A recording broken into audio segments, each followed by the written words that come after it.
Hello and welcome, Flesh and Blood fans. This is Calebovitsch coming to you with another episode of VeteRandom Thoughts.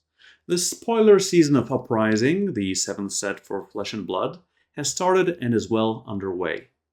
We have already seen plenty of cards, but do you know how to evaluate them? Let me help you. Now, the value of a card in a game as complex as Flesh and Blood is not easy to determine. In one of the previous episodes, I have touched upon the basic math when it comes to what a card can do, like one pitch value higher means one attack strength lower, or one cost higher means one attack strength higher. There are obviously different sorts of tier lists. Some like rating cards on a 1 to 5 scale. Some prefer it to be a 1 to 10. A lot use the S, A, B, C, D, F scale that I personally abhor, and I don't even know why. But when people rate cards, more often than not, their numbers or letters are biased. I'm sorry to say that, but they are, even mine. And especially in a game like Flesh and Blood, where there is more than a dozen heroes and personal preferences come into play a lot. You have your favorite hero, for sure. And you know which one I'm talking about. This makes most ratings subjective. I mean, there are some cards that are S tier, 5 out of 5, 10 out of 10 in every situation in every deck, like Enlightened Strike, almost a perfect attack, and flexible to fit every situation, right? Also generic, so it can fit every deck. But there is a ton of variables for every card in a lot of situations. Remember, Flesh and Blood is a game of synergies, where the perfect combination of plays in a turn can work wonders. A rating of a card in a vacuum doesn't do it justice. The text and values you see on a card is just the tip of the iceberg. So let's go in deep beneath the surface. The first type of synergies you should look for is how a card works within a certain class or for a specific hero. Let's take Bolt and Shot for example. This nifty arrow from Tales of Aria seems like a good cost-to-effect ratio, even though you can only play it from your arsenal. And here is where knowledge of Azalea play patterns comes in very handy. Her 3 bows, Death Dealer, Redliner, and Dreadbore, can only load 1 arrow per turn, making her a go-tall class, firing up 1 huge shot every round. With Bolt and Shot, though, she is able to have both go again and an unhit reload by using some nifty tricks like Rain Razors, the instant that gives all attacking arrows +2 strength.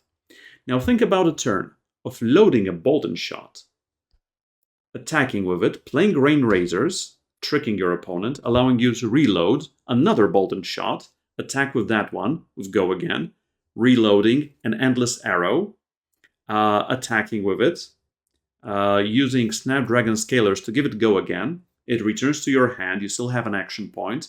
You use your Bullseye Bracers for a reload with +1 strength for the arrow. You attack with Endless Arrow again for 7. You return it to your hand because the opponent is letting it hit. So you still have a card in your hand and you can leave that in your arsenal. That's suddenly around 25 damage from a 4-card hand, and something nifty for your arsenal as well.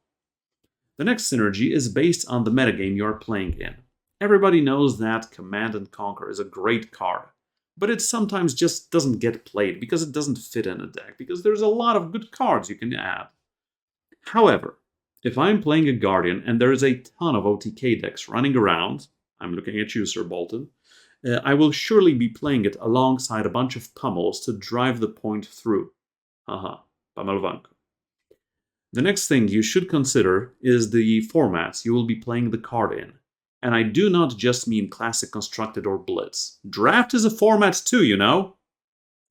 Like, I have not seen anybody playing Summerwood Shelter in either Constructed format. But it was a pack one, pick one in Triple Toa, especially if you were favoring Oldhim.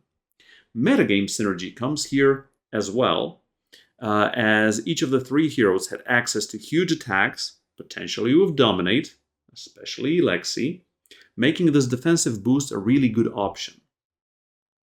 There are certain cards that are just good in certain matchups. From the most recent classic constructed metagame, I believe the best example would be Lead the Charge. It is one of a very few cards that can give you an additional action point instead of just the ordinary go again action point refresh. It has become quite popular though with the flood of prisms I have witnessed at some point in the last few months, allowing any hero to smash into multiple spectras in a single turn.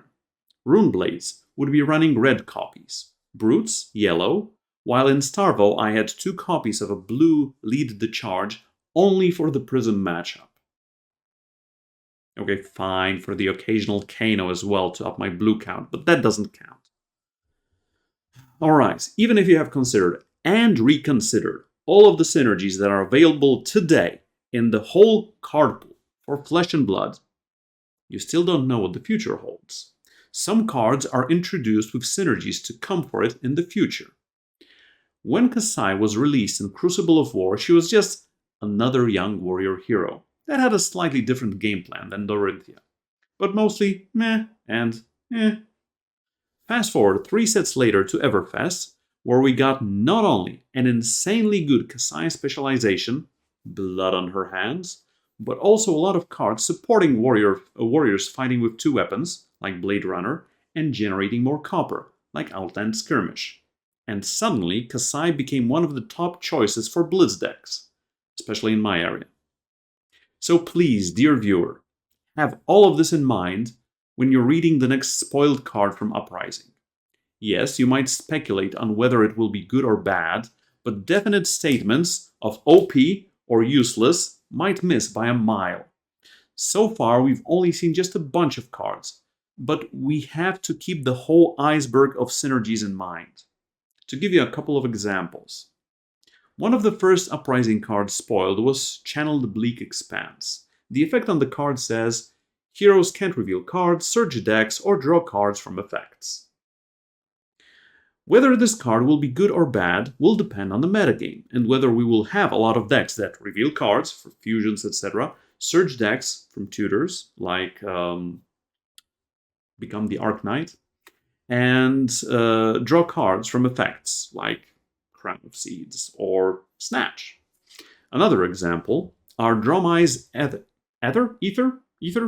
or Ashwing tokens, the new Wee Dragon allies. Sure, they have 1 strength and 1 health written on the card, but you don't know how to attack with them.